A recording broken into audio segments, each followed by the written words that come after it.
ask, the audit committee report indicated that an audit is not possible at this time because we need outside help. So I would actually like to put that under old business to just hear from them how that is going.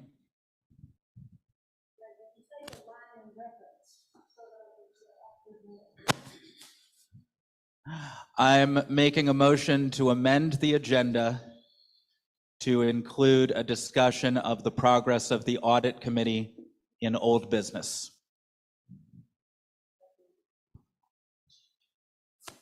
We can put that in, but we did get the detailed report, and I'm trying to understand. Wait a minute, before I say anything, do we have a second for the motion?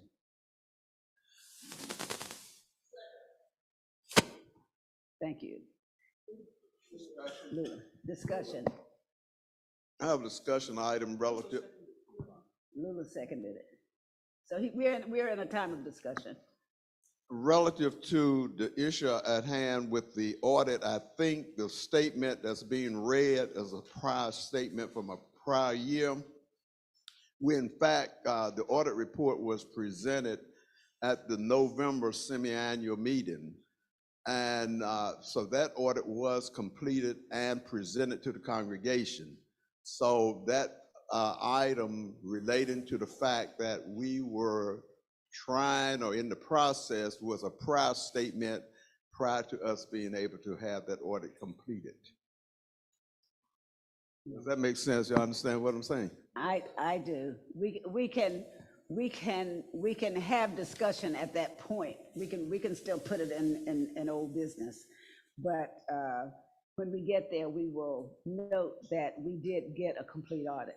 So right now, the motion on the floor is that we include a line in old business that says audit.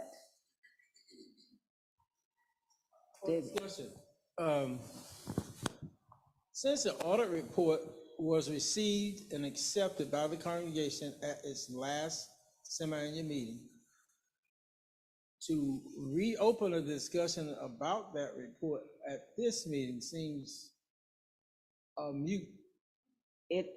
Because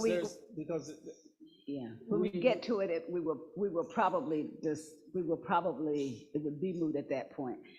The problem is right now that in the minutes it says that we are not able to do an audit or something about the audit. So the audit was completed, and that statement is probably from prior minutes or from a prior time. Yeah, Greg?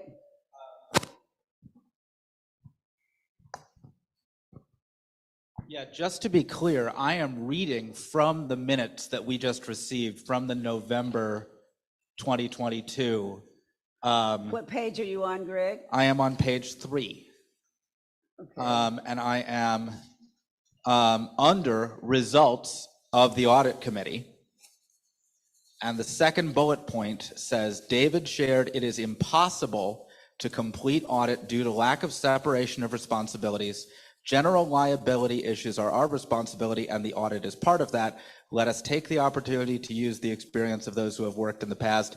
There is a need for all to step forward and help. So, yeah, that's not from a previous meeting. That is from the November 2022 meeting, and it says we can't complete the audit report. And if that's the case, then I think we should be discussing it under old business. If that's an error in the minutes, then yeah. It may be. We have an audit. I will look at the date on the audit. We have the audit that was sent. We had, some of you remember Lori Suggs headed up an audit committee, and a detailed audit was done and presented to us. And let me see when that audit was presented. I copied it and included it in this packet, because I knew that we had for some time talked about the need for an audit, and we did get one. Take a look at page 16. It's a part of the actual report dated November 2022, and there are no exceptions. I think that's just an error in the minutes as opposed to the actual audit. Look at pages 16 and 16B.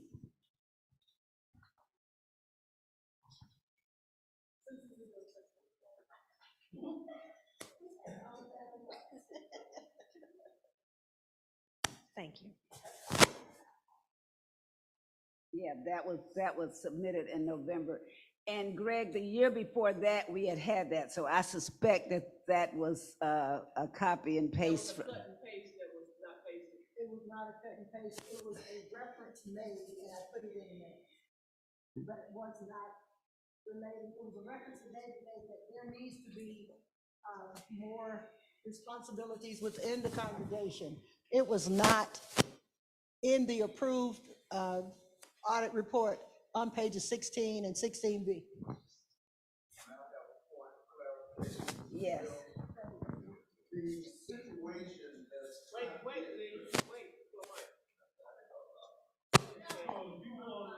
Oh, I'm sorry. The situation has been addressed relative to the audit and the statement that inferred David made a statement relative to the audit. There was an awful lot of discussion about internal controls and the overlapping of responsibility. The response was, we do not have enough or sufficient personnel on hand to avoid having this type of internal control problem. So what we need, if we intend to address it, is more people to volunteer to serve on the finance ministry to help us avoid it. But a congregation this size, I will tell you, would probably never be able to avoid the internal control of having oversight for responsibilities. As a result, David writes checks, he manages the system that the checks go in, he reconciles this bank statement, and it's a, what's the accounting word I'm looking for? Conflict of interest. And it presents an internal control issue, and that was what the expression should have been in the minutes, and not that an audit needed to be or could not be done. That statement was previously sent to a congregational meeting sometime before. Let me read the final paragraph in the audit report, and maybe that will put this to rest. In summary, the audit confirmed careful attention to all the church's assets, good stewardship of the gifts received, and diligent care given to security. No discrepancies were found in the financial records for fiscal year 2021.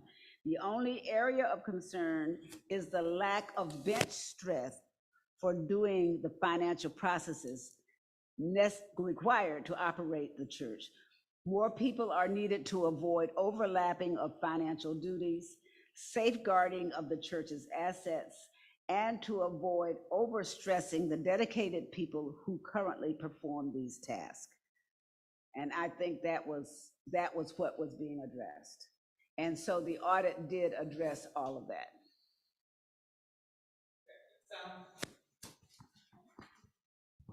It sounds like perhaps the minute, yeah, like Lee said, it sounds like the minutes may have been unclear about this distinction between it being impossible to complete an audit and it being impossible to complete an audit without overlapping responsibilities. So thank you for the clarification, and I'll withdraw my motion at this time.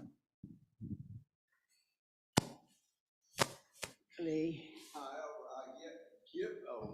Given that Greg's withdrawing the discussion, I do think that we need to go back and amend the minutes to correct the statement and make that statement correct. Either refer to the audit statement, the summary you just read. That would be in the current minutes, Lee. In the current minutes that she's writing, she can say that what we have done is to make that correction instead of going back to the old minutes. Yeah, I'm just simply saying, but it needs, the records need to show that that statement was corrected. In the current minutes. Right. I am hearing that the sense of the group is that we don't need this item on the agenda.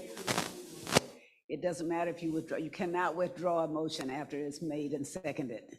It's not yours anymore, it becomes, it's owned by the group. So if it is the sense of the group that we don't need that motion, then we won't have it. So if everybody agrees to that, then we're fine. Okay, thank you. So we are back at the point where we need to approve our agenda. We got kind of moved to the side on approving the agenda. So moved. We're already at that point. We were in discussion. So if there is no further discussion, all those in favor of approving the agenda, let it be known by saying aye. Aye. Anyone opposed? Anyone abstain? And so it is done. The next thing on our agenda would be the presentation of annual reports. All of those reports are included in your packet. So at this point, you may ask any of the ministry areas any questions that you have regarding their reports.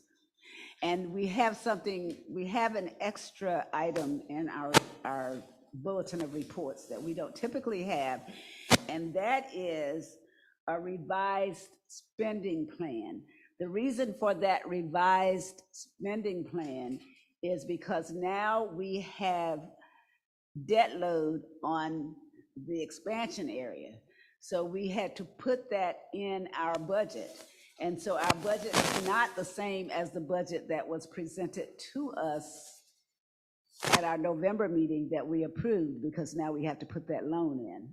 And I don't know if you want to address that, David, but you may do so at this time so that people will understand the addition to the reports that they have. And that revised spending plan would be on pages 6 and 7 of your bulletin of reports. David? I have a question about procedure, if you will. Yes. Would it not facilitate the discussion if we receive the reports as presented in the report and then go back to discussing, so that when we finish the discussion, we will be in a position to move, adopt, or whatever else we want to do? What we will do at the end is receive the reports, Fine, thank you. because we will not approve the reports. I am told by folks in Chicago that you don't take a document like this and take a motion to approve everything here, because once you approve it, it is approved. You can accept it for the record, but you don't approve it, because if there's a mistake in it, you are approving you have done a group approval of a mistake.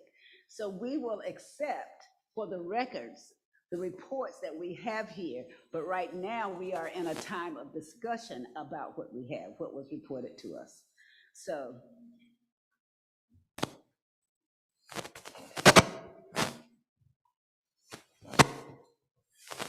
I'll just share for information.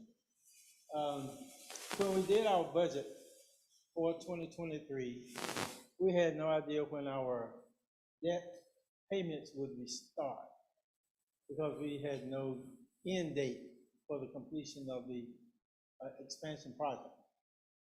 We were able to, and the other thing was, we did not have a date that we could identify the last time we would draw down. The last time we would draw down from the loan. So we did not include repayment of the loan at that time, because we didn't know what that might be. Since that time has come and we have completed the drawdown from the loan, the financing company initiated repayment, which started May 1st. Because we didn't have a line item in the budget, we had to go back and rectify that. We also need to have that information in our budget, because we're required by our financing institution to send them a copy of our budget and our annual report. So to send them a budget with no plan for repayment would be a poor representation of our financial disposition.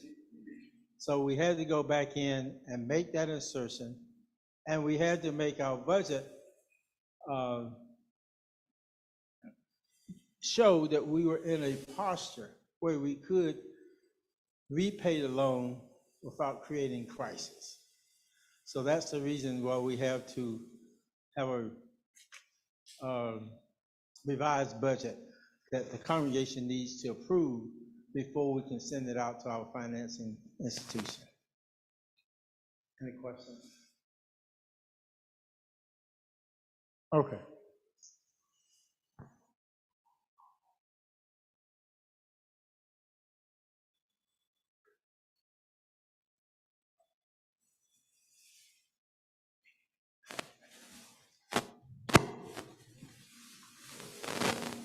Any questions for any of our ministry area reports?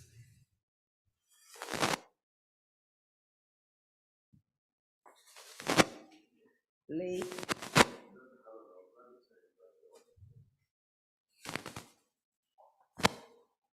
I just had a comment. Greg, near the end of your report, you wrote about trans people. One of the things I just want you to consider, is just a point of consideration.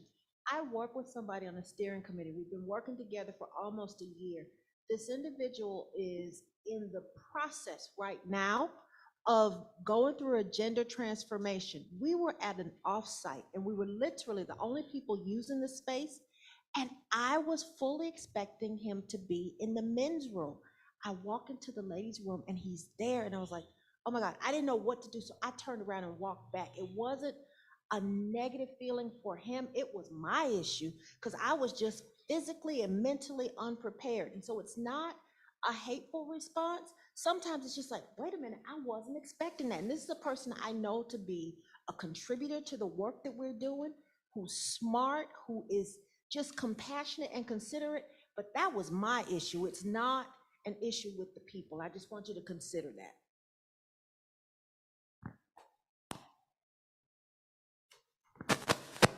Yeah, thanks, Sharon. And I think it's helpful to, stress that, yeah, trans people, just like any other oppressed group, are not a monolith, and folks do not all respond in the same way. I am presenting the information here based on my work with the students who have come from NCCU. And it is my own, this is just Greg's best understanding of the situation, that we are not a safe space for queer and trans people, and that is becoming more and more of a problem as we are seeing in our society attacks on trans people going up. Now, that is not a universal claim. That is Greg's understanding of the situation at Abiding Savior based on Greg's work with a particular group of NCCU students.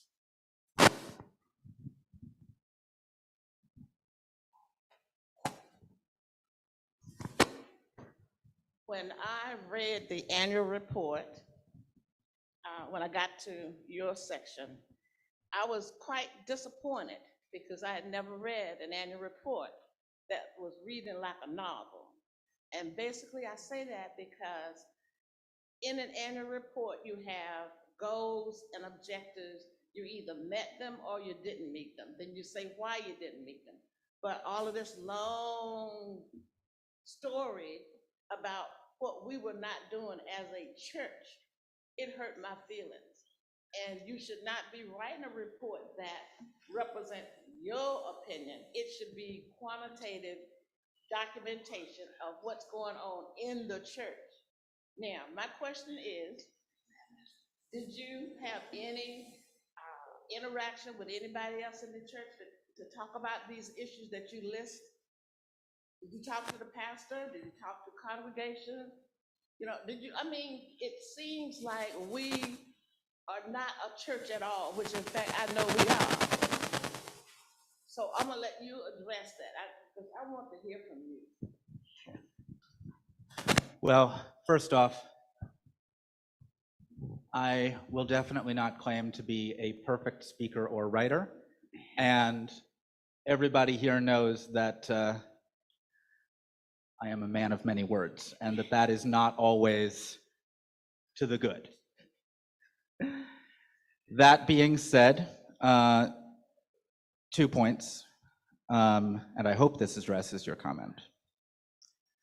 Number one, in listing numbers of people and dates of when various outreach activities were taking place and who was involved, that was my best attempt at giving some quantitative data.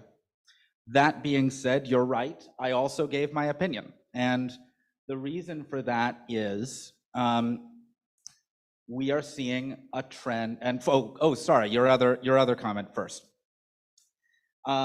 There is not a single issue that I raise in this report that I have not spoken about in council meetings or with other members of the congregation. I haven't had a chance to meet with our pastor yet, but that's as much on me as anything else. But it is also stuff that I have discussed both with Pastor Margaret and with Pastor Paul. I feel that I'm very open and public about these issues. The reason I included them in an annual report is because when I sat down and looked at the quantitative stuff, what kind of participation are we seeing in the garden, in urban ministries? I saw something that in one way was consistent with national trends, namely, we're seeing less participation now than we did pre-2020. But I'm also seeing something that I think is very peculiar to Abiding Savior, which is actually that we were doing objectively better during the pandemic than afterwards. And I felt that it was appropriate to give my opinion as to why that was the case. And my opinion as to why that was the case is that and to Sharon's point, I do not think this is about hatred. I do not think that this is about personalities, right? As with all other oppressions, right? We talk about the 4 I's: institutional, ideological, interpersonal, and individual. We have some issues, some of which are institutional issues that, again, not blaming anyone individually, that I believe are keeping the doors of our church shut, and that I believe, frankly, as the outreach minister. Yeah. Yes. I'm giving a sermon, and I should shut up. Okay, I'm done. So I'm pretty sure that everyone knows what an annual report is. And the tone of this report is not just academic. It's an attack on the church, which is inappropriate. And I don't think anyone can say that I'm just long-winded, and therefore to actually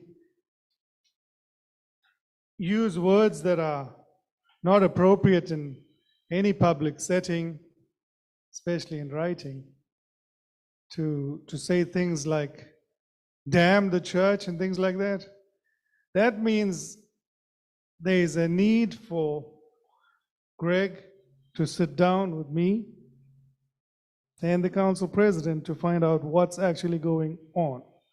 It's not a place to lecture the church. It's not even your place to do that, let alone put that in the report. So I'm going to call for a withdrawal of that report as the official documents of the church. That's my motion.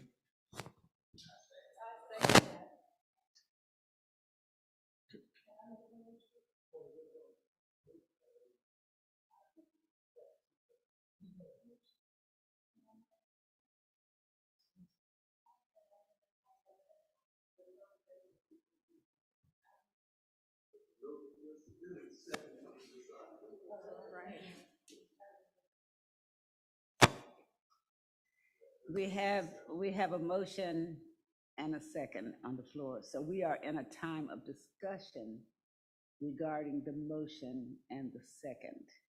And the motion was to withdraw the current report as it is included in the Bulletin of Reports from the Bulletin of Reports. Correct. Okay. Oh, you're not hearing, me. I'm sorry. The motion, we have a motion and a second on the floor. The motion is to withdraw the report as it is included currently in the Bulletin of Reports from the Bulletin of Reports. Am I correct? Okay. So therefore, we are now in a time of discussion regarding pulling the report as it is presented from the Bulletin of Reports.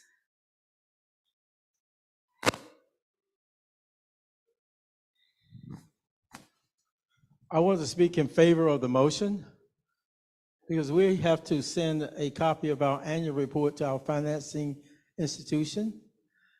And because of the tone of this particular report, it sends a negative message about the congregation that I do not feel is reflective of the congregation as a whole and in terms of its mission.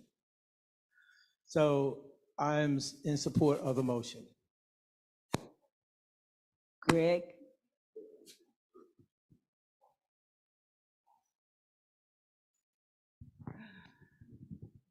Just one comment. I heard the pastor say a lot there, and I'm not obviously I'm not going to try to respond to all of that. I will say this. When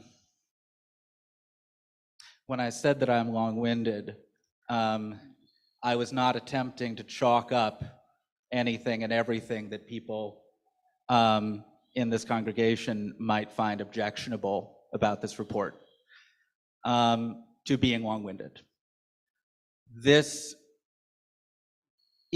I was simply responding to Patricia's comment that it read like a novel. This is a statement as best as I knew how to give it, and I do not claim that it is perfect. I don't even claim it's good. This is an attempt on my part to give my honest evaluation, my honest, Greg's own opinion about how our outreach is currently going as a church. And while I don't necessarily while I think that there are plenty of ways in which it could be improved, including being made more concise, I do stand by it. This is fundamentally reflective of your current outreach minister's opinion and evaluation of the outreach ministry of the church. Dana?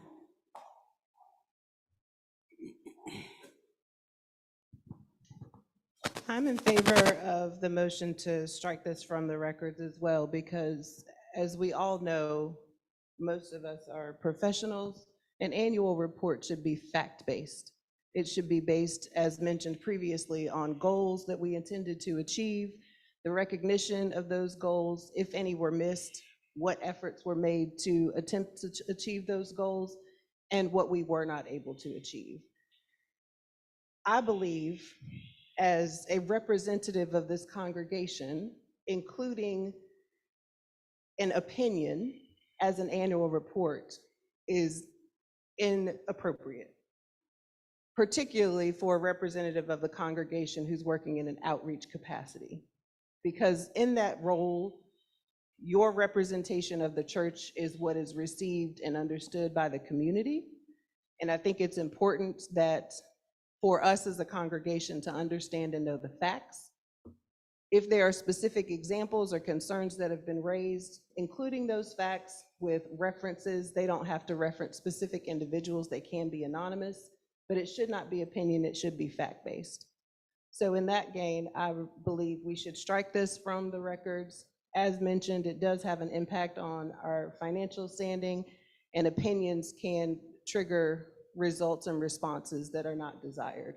We're at a point that we are trying to do as much as we can to sustain the health of the church, and I think it's important for our outreach minister to be fact-based and representative of what the church is trying to accomplish, and not sharing an opinion about the things that this individual who is operating in an outreach role believes is what the church is not doing sufficiently.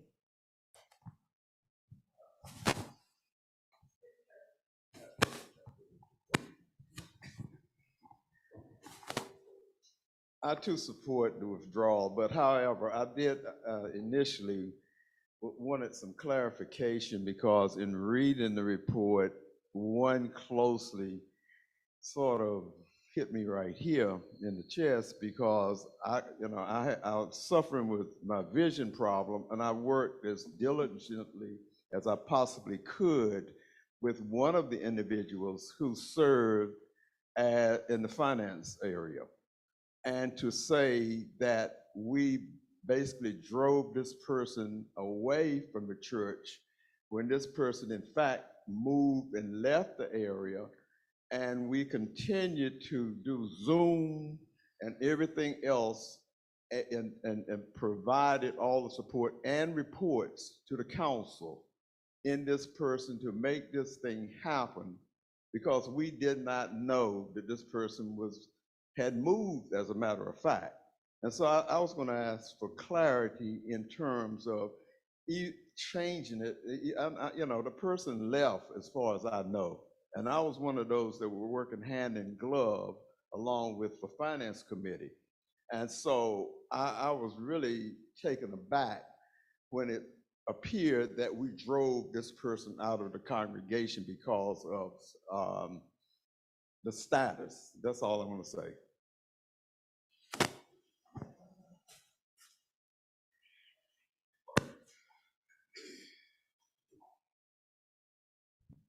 Thank you. I'm not going on with the I agree and all of that. My concern is, in your report, Greg, you listed everything that was not to your standard. You listed nothing to indicate what you did to rectify the issues that were presented in your report. As an outreach minister, that's your responsibility.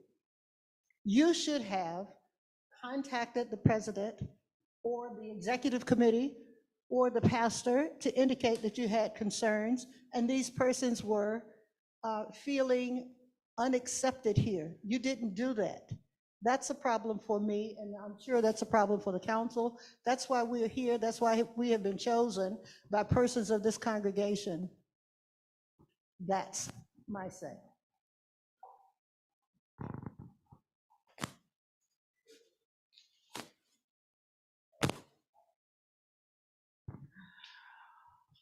Again, I'll try to be brief. There's a lot here. Number one, respectfully, I feel that I did include facts and specific examples to back up what I was saying in every paragraph. And Lee asked about Lee's question had to do with one of the examples that I included. As to that example, I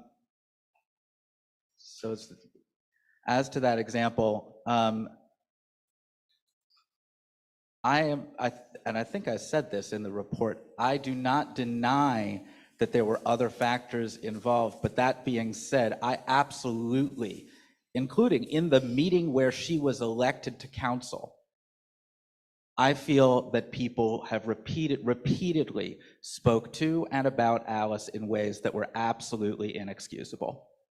And I don't believe that that would have happened if she were not non-binary. We did, Greg, I don't even know that we knew that she was. And I talked to the pastor and the council and other people about every single issue in here. I've been doing it for my entire term.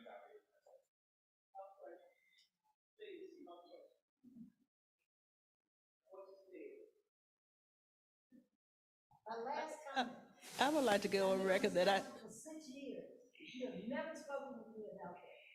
That's my problem. I'm a part of the executive committee as well. The question has been called. Is there a second? Calling the question means that we end discussion. It is not voting on the motion. It is ending discussion on the motion. So the question has been called and we have a second. And so all those in favor of ending discussion on this issue, let it be known by raising your hand. Thank you. You may lower them. Anyone who wants to continue discussing this issue, you may raise your hands. And so, now that we have done that, the motion is before us. And the motion is to exclude this particular report from the Bulletin of Reports. And Greg, I think that means that the pastor and I would work with you on having an outreach report in here, and something that we would think that represented what people are saying here today. So yes. I'm going to need to think very hard about whether in good conscience I can work on a replacement report. All right. I'm not saying no, I'm just being honest with y'all that I'm going to have to really think hard about whether I will in fact actually do that. Okay. So the motion before us now is to the motion is to exclude the report as written in our Bulletin of Reports. All those in favor of the motion to exclude the outreach report as written here in the reports that we put forward as our official reports, please indicate it by raising your hands. Thank you. Those who would like for the report to remain as it is, you may raise your hands at this point. Those who abstain, you may raise your hand. Thank you. And so the report as written will not be included in our official report for this particular Bulletin of Reports.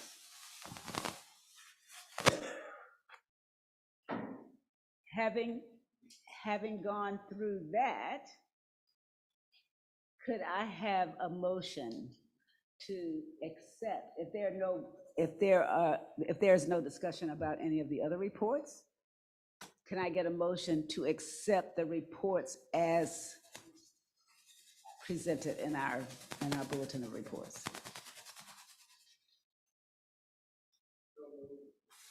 Second. Is there discussion? Hearing none, all those in favor of accepting the reports for the record of the reports that are in our Bulletin of Reports, please say aye. Aye. Anyone opposed? Anyone abstaining? And so it is done. Report from the nominating committee. I have spoken with Linda Warren.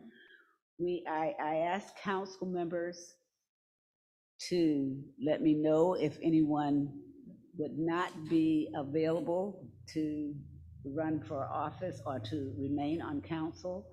We have one resignation, and that resignation was in a shared ministry role.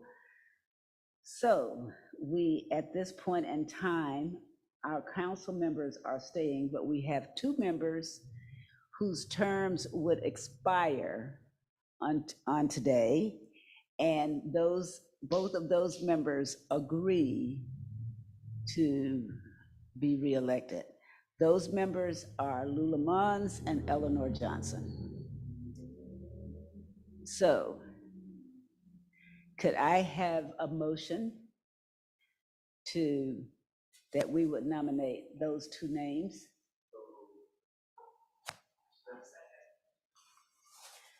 The motion on the floor is that we would include on our nominations ballot Eleanor Johnson and Lula Mons. Is there discussion? Hearing none, all those in favor of the motion, let it be known by saying aye. Aye. Anyone opposed? Anyone abstain? And so it is done. Now, having those two names on the ballot, we can now see if there are other names that we want to put on the ballot. I suspect not, but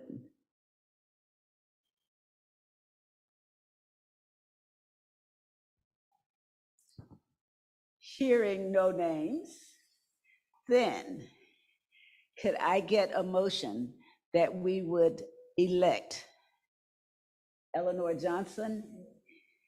David? Yes.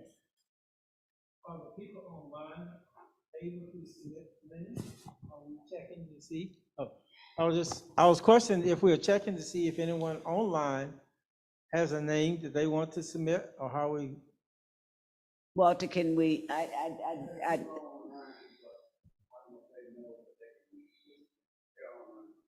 there are people online, and I guess I should ask, is there anyone online who wants to submit a name?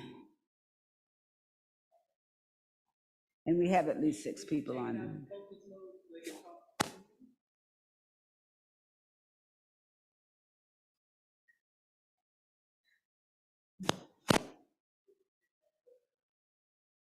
No, focus mode doesn't have anything to do with that. I had the names dragged to the other side, but they can hear. I hear no nominations coming from online.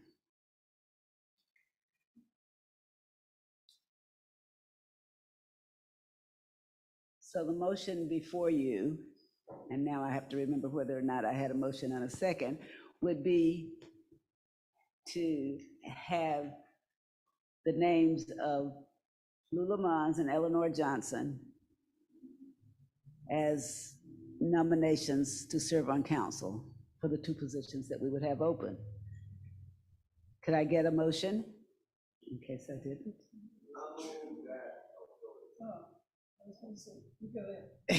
She was gonna say so moved.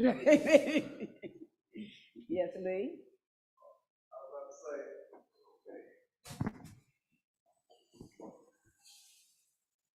Since the president's name is not on this motion, I move that the president cast a ballot by acclamation for the said 2 names to serve on the council. That would be Eleanor Johnson and Lula Mons. All those in favor of electing by acclamation the 2 names, please let it be known by saying aye. Aye. Point of order. the question I had, just for order sake, if the names of the 2 people were listed on the ballot, don't we have to vote to accept those first before we have the vote of acclamation? We did that. I missed that then. Okay. I don't remember voting. I remember saying, I thought we did vote. We did vote, right?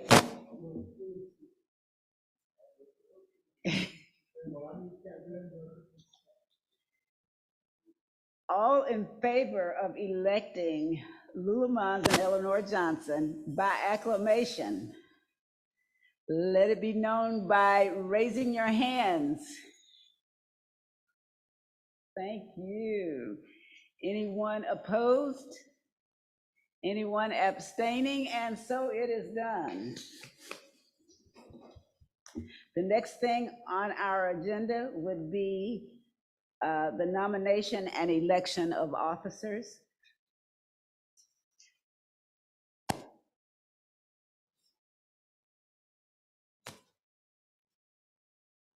Are you eligible? Am I? Yes. Our Constitution, because of the size of our congregation, and actually most congregations now, we used to have term limits, and we don't have term limits anymore. In fact, it was surprising to some that we had term limits the whole time when they reviewed our Constitution. So we are at the point of electing our officers. Currently, we have Diana Haywood serving as president, Lula Mons serving as vice president, and Eleanor Johnson serving as secretary. In this crucial time of so much turmoil and et cetera, it will be difficult for me to move anyone else other than me. So I'd like to nominate you as we continue in this post-COVID world. That's it.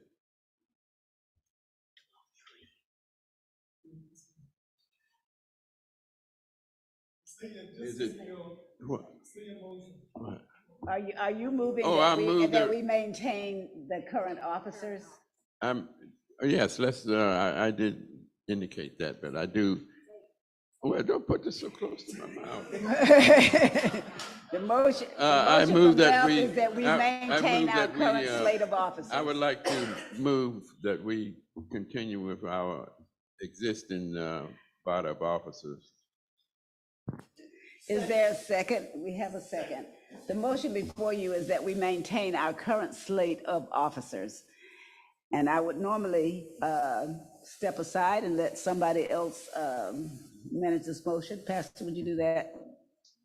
Because my name is included.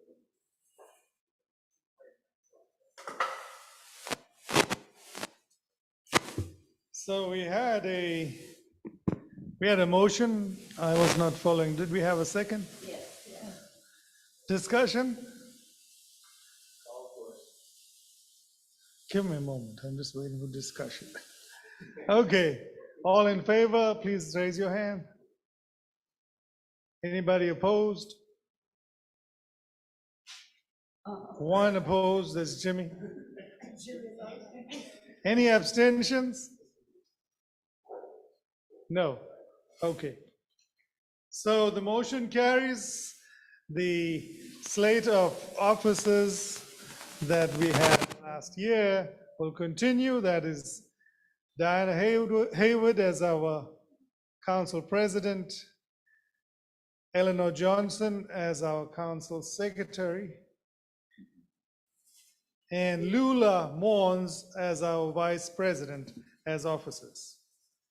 Give them a hand.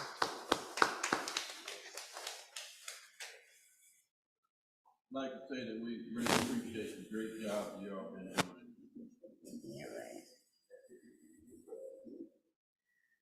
Under old business, we had inserted the discussion of the audit, but I think that we are straight on that in that we did have an official audit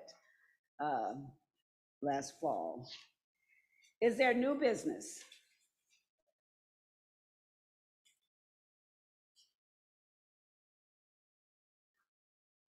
I think I might can expect it from the reading report. I have to be very honest.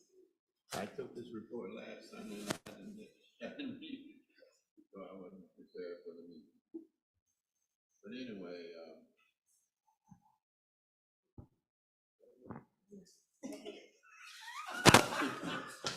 I think I have a senior moment here.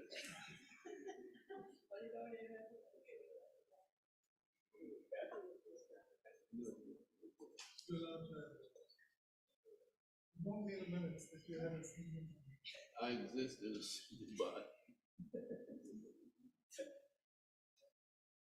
Folks, we are required to have, constitutionally, we are required by our Constitution to have 2 meetings of the congregation, and that those are the fall semi-annual meeting and the spring, this is considered to be the spring semi-annual meeting.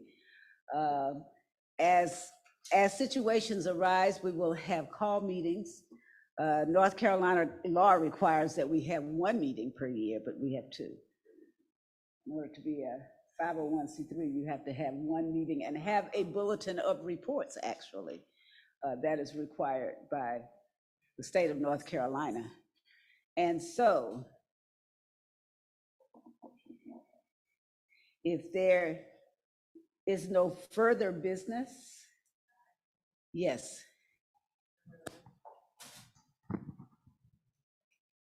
Given the discussion we had today, the variation, I think, in the annual reports, I'd like to make a motion that we have some standard format for the annual reports going forward, that they have certain information that they should contain so that there's some consistency as we're reading through these.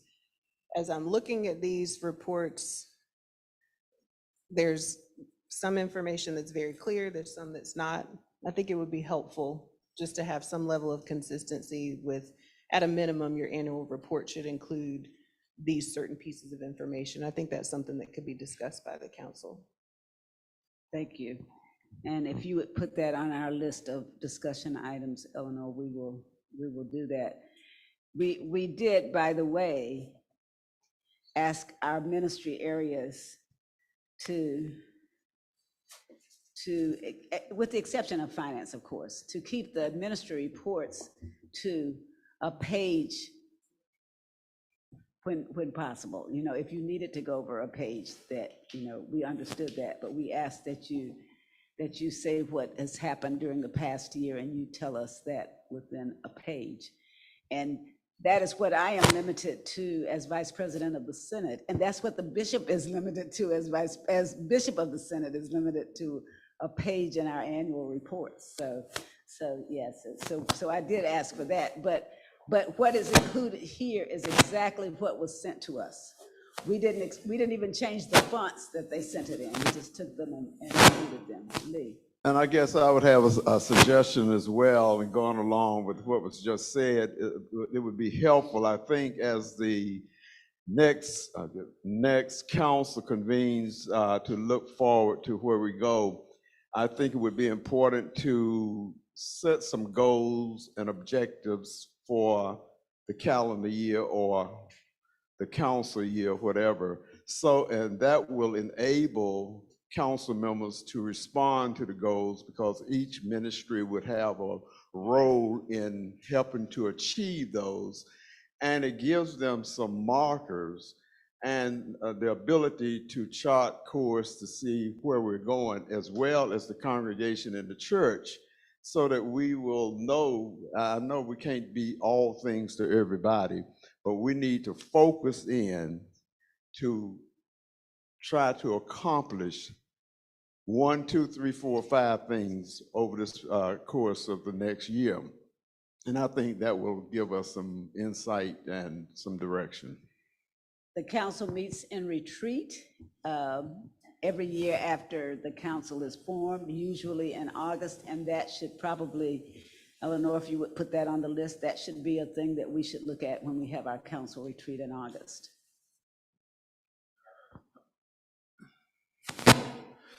Oh, okay, one of the things I wanted to ask is that I know we're making some recommendations. But I would like to see if there are some more substantial guidelines that the congregation can request that the council look at things and bring back to the congregation some results of that effort. Because I think, like, in terms of standardizing annual reports, congregation, the suggestion was made that that be done, but there is nothing in there that says we like to see the results of that discussion. How did you find? We're talking about goals and objectives that the council might take up and bring back to the congregation. These are the things that we looked at in terms of, and this is where we like to see the congregation going, so that results will be expected from the effort that the council is being asked to expend. How do we make that, or what do we need to do to make that a results-based recommendation? Sharon. Part of where it starts is in the Constitution, because in the Constitution, there are like effectively goals. They're built into the job descriptions of the different council members, but they are already there. So it starts in the Constitution. I think what David wants is a report back to the congregation. And how do we report it back to the congregation that we have discussed and what our decisions are? And typically what is done, and it might be that we would do it more effectively. Typically what we do is that when we meet in retreat, we report our retreat findings back in a newsletter or something to the congregation. And we could do it in a fashion where we would have a lunch bunch or some kind of meeting like that where we would share it. But we will come up with ways to share it other than sharing it. Sharing it in a newsletter means that you've got to sit down. We're giving you the responsibility now of reading what we're telling you that we're doing. And that's what we have done over time, but we might have an open discussion of it as well. So we will find opportunities to do that, David.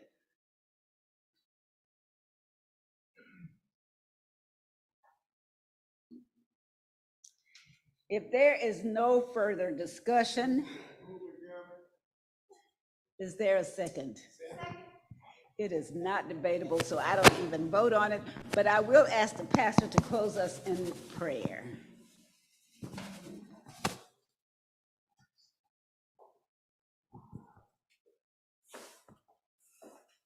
The Lord be with you. Let us pray.